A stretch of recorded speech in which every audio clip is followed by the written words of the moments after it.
That prophet Elijah, he triumphed again. He mocked my prophets and struck down Baal. He dares to defy us? I will deal with this Elijah.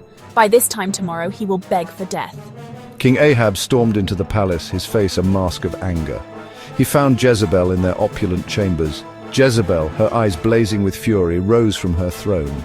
A cold smile spread across her lips. Ahab, though accustomed to his wife's ruthlessness, shuddered. He knew Jezebel never made empty threats.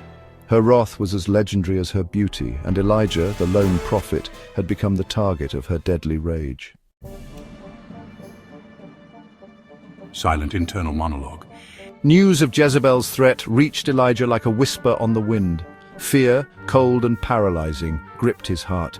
He knew the queen's power. He had witnessed her cruelty.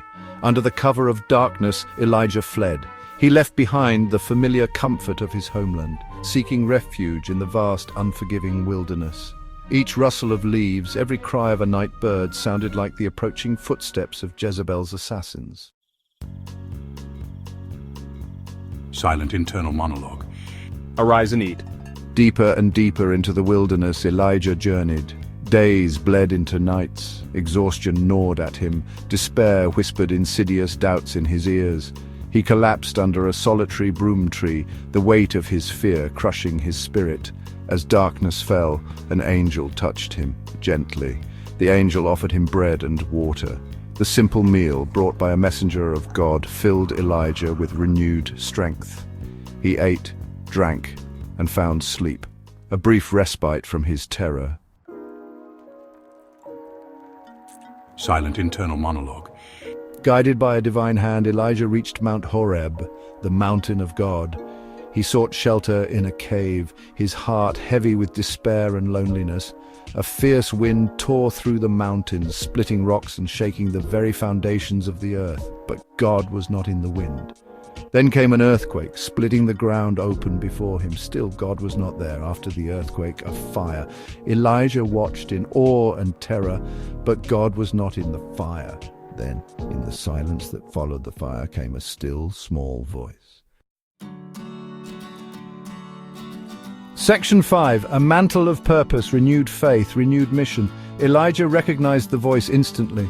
It was the voice of God, not in the dramatic and mighty, but in the quiet and the intimate. "What are you doing here, Elijah?" God asked, his voice a gentle whisper that calmed the storm within him. He confessed his weariness, his feelings of defeat. God listened patiently, then spoke words of comfort and guidance. He revealed his plan for Elijah, a plan that breathed new life into his weary spirit. God had not forgotten him. He had work for Elijah to do, a purpose to fulfill. Section 6. Facing our giants, finding strength in weakness. Elijah's story resonates with us because it reflects our own struggles. We all face giants in our lives: fear, doubt, despair. These giants can seem insurmountable, threatening to crush us under their weight. Like Elijah, we may feel the urge to flee, to hide from the challenges that life throws our way. But Elijah's journey teaches us that it's in those moments of vulnerability, when we acknowledge our weakness, that we find our greatest strength. God meets us in our despair, offering comfort, guidance, and a renewed sense of purpose.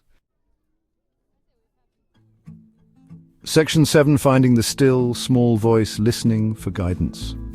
In the cacophony of our daily lives, it's easy to miss God's voice. We are bombarded with noise, from the media, from our social circles, even from our own thoughts. But God still speaks. He speaks in the stillness, in the quiet moments of reflection. He speaks through His Word, through the beauty of creation, through the whispers of our hearts. Take time to be still, to listen, to be present in the moment. You might be surprised by what you hear. Section 8. From despair to divine purpose, your journey of faith.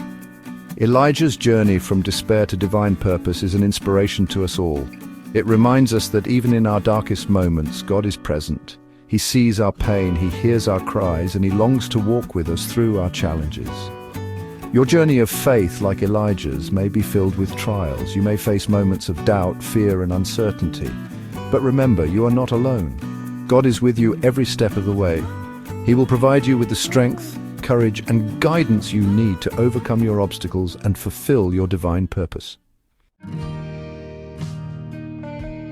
Section 9. Embracing hope, a future filled with promise. As you face your own giants, remember Elijah's story. Recall his fear, his despair, but most importantly, remember his transformation.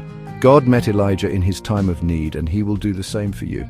Embrace the hope that comes from knowing that you are loved, you are guided, and you are never alone. Your story, like Elijah's, is still being written. Embrace the journey, face your giants with courage, and walk confidently into a future filled with hope and divine purpose.